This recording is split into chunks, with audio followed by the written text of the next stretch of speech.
తెలంగాణలో అధికారం చేపట్టిన కాంగ్రెస్ అన్ని వర్గాల సంక్షేమం దిశగా ముందుకు సాగుతుంది. ఎన్నికల్లో భాగంగా ప్రజలకు ఇచ్చినటువంటి 6 గ్యారెంటీలను అమలు చేసేందుకు కృషి చేస్తుంది.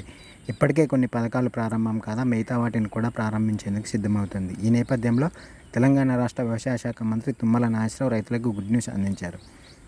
రైతు భరోసాపై కీలక వ్యాఖ్యలు చేశారు. రైతు భరోసా కింద అందించే పంట పెట్టుబడి సాయం 15,000 త్వరలోనే ఇస్తామని తెలిపారు. అదేవిధంగా రైతు రుణమాఫీపై కీలక వ్యాఖ్యలు చేశారు. రాబోయే బడ్జెట్ సమావేశాల తర్వాత రైతు భరోసా కింద ఇచ్చే 15,000 సాయాన్ని రైతులకు అందించనున్నట్లు మంత్రి తుమ్మల నాగేశ్వరరావు ప్రకటించారు. మంత్రి ప్రకటనతో రైతులు ఆనందం వ్యక్తం చేస్తున్నారు. అదేవిధంగా అకాల వర్షాలతో నష్టపోయిన రైతులు అధైర్యపడవద్దని, ప్రభుత్వం అండగా ఉంటుందని తెలిపారు. తడిసిన ధాన్యాన్ని మద్దతు ధరకే కొనుగోలు చేసి రైతులను ఆదుకుంటామని వెల్లడించారు.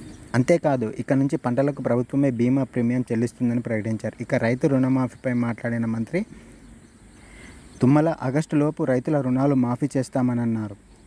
గత బీఆర్ఎస్ ప్రభుత్వం రైతులకు పంట పెట్టుబడి సాయం కోసం రైతు బంధు పేరిట ఆర్థిక సాయం అందించిన విషయం తెలిసిందే. ఈ పథకం ద్వారా రైతులకు ఎకరానికి 5,000 చొప్పున రైతుల ఖాతాలో నేరుగా జమ చేస్తారు. ఇదే పథకాన్ని కాంగ్రెస్ ప్రభుత్వం రైతు భరోసాగా మార్చి రైతులకు నిధులు విడుదల చేస్తుంది. అయితే రైతు భరోసా 15,000 ఇస్తామని ప్రకటించినప్పటికీ ఆ హామీ నెరవేరలేదు.